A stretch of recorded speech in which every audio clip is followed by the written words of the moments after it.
Yo, what's up everybody, it's the RMG and I'm here to give y'all guys my top 10 most anticipated games 2011. Now this year just in January alone we've had some pretty good games come out, like Dead Space 2 and DC Universe Online. I still got a new copy because it'll be my first online RPG. But especially later on in the year, like around summertime, we have some very good releases coming out. And I'm just going to get to those right now. My number 10 pick, Madden 2012.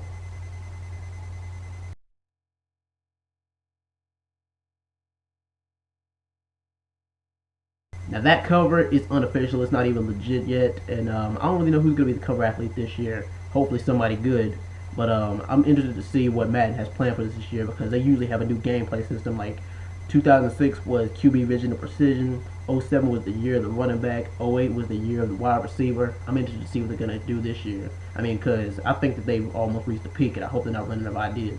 But Madden is a sports game juggernaut, and it's always going to be around. Anyway, moving on to my number 9 game, and a lot of people are not going to believe this, but Pokemon Black and White.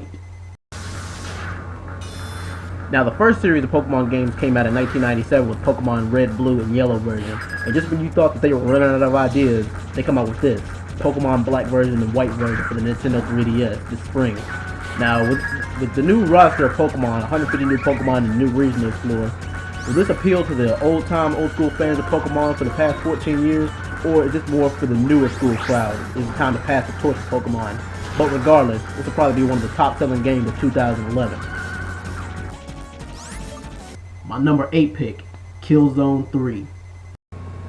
The Killzone series in general is kind of known as the PlayStation's answer to Halo, with the cinematics and the weapons and as far as the storyline.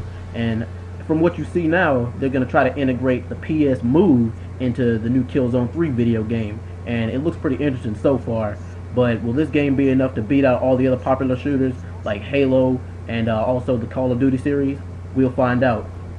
Number 7, Metal Gear Solid Rising.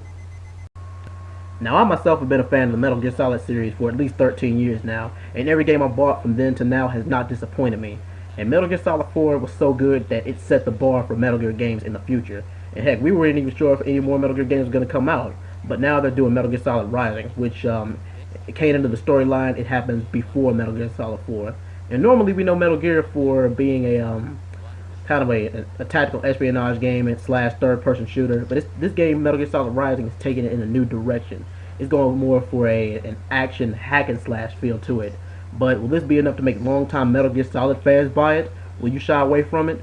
But for me, since I'm a fan of the series, it's a must-buy for me. Number 6. Fight Night Champion.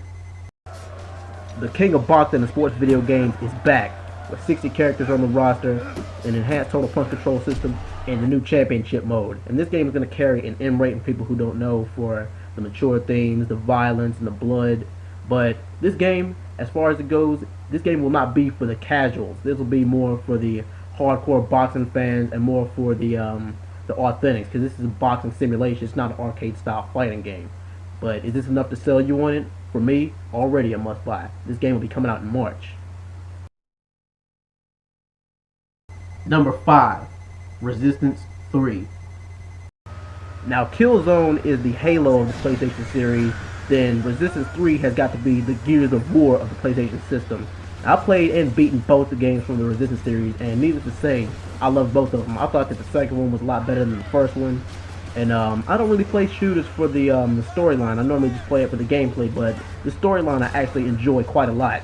But what can they do to enhance on it? What can they do to make this game just as good or better than the first one? And also, I enjoyed the 120-player online games for this.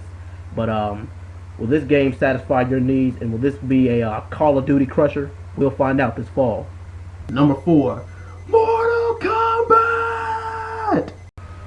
Well, it looks like the new plan is the old plan. If it ain't broke, don't fix it. Well, especially when it applies to fighting games like this. Because Mortal Kombat as a series has been around for 17, 18 plus years and still going strong. Even though the last couple of games still haven't really been all that good. I mean, this is kind of a breath of fresh air into the series. Because they're going back to the 2D fighting plane, but they're still going to keep the 3D character models. And yes, for all you old school diehard fans of Mortal Kombat, the M rating and the fatalities are back. And also for the PlayStation version of this, Kratos will be coming for it. So that's an even more exciting reason to buy it. This game is going to appeal to the old school and the new school crowd alike. One of the most top selling games of 2011? You betcha. Number 3, Batman Arkham City. The sequel to the 2009 hit video game Batman Arkham Asylum, which is one of the better superhero video games I've played starring Batman. Now, there's not much information on this game yet regarding the gameplay or the storyline, but with all the hype surrounding it, it should be one of the top-selling games of 2011.